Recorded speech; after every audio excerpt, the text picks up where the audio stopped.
From a corporate point of view, every day we battle risk management, and it starts even from our own corporate element at Newport Sports, given that one of the most important things where we grow from an agency with Don Meehan and myself to where we now have 7 agents working for our company is you make an investment in your time, an investment in your life, an investment in your judgment, and the first thing you want to do is make sure that you're protecting your own time in dealing within your company. So one of the things we do from a risk management point of view within our firm is a legal document called a non-competition agreement with each other, with our staff. You're investing time, you're investing money, and you're investing experience in teaching younger agents on how to grow their own individual business, how to grow our firm business. You want to make sure that they don't go walking out the door with the business that you helped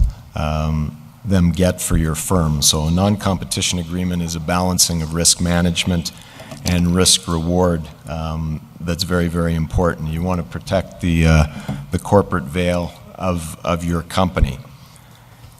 You constantly are managing on a daily basis. Who do you go out and recruit? What age do you recruit at? Are you wasting your time?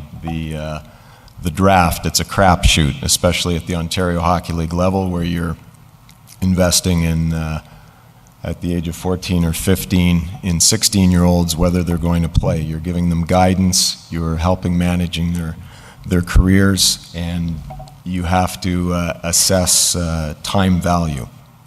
It's very, very important. Risk management happens all the time to prevent crisis. The worst crisis for an agent is you get a phone call and you've lost a client. That's the worst crisis. So you have to keep your clients happy, you have to service them. That usually is dependent on, are you doing the best contracts? And what we get paid for, we often say, is our judgment. And fortunately, we've shown over the years that our judgment's okay as our business has grown. In judgment, you're doing contracts. That's the most important thing you're doing for a client, is making their dreams come true if they're good enough to play in the National Hockey League, or protecting their interests at the American League level or the European level. There's a contract that's going to come up. You need to look at things of term, length of contract, the economics of a contract. So you're balancing risk at all time. Do you go short term? Do you go long term if you've got an elite player? Do you take less money because you like the location? How do you balance the salary cap with multiple players on a team?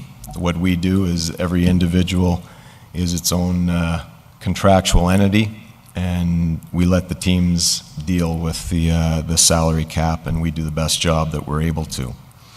The timing of the contract is very, very important. If, for example, we're looking at an entry-level player, in managing the player's risk, most teams will want to sign a player that's an elite player coming out of his entry-level system after 2 years. An entry-level contract is 3 years in length, and you have to sit down with your client and talk about where could you be in 1 year if you didn't stop time now by doing a contract. And there are many contracts for elite players that are now in the system where teams have been smart and have done that contract after 2 years, and the player has gone on to have a big third year and has probably left a lot of money on the table. So we operate on the basis a team will always probably win a contract if they're signing a player early, and we usually like to try and extend the time out so that the player is putting his best opportunities, his best credentials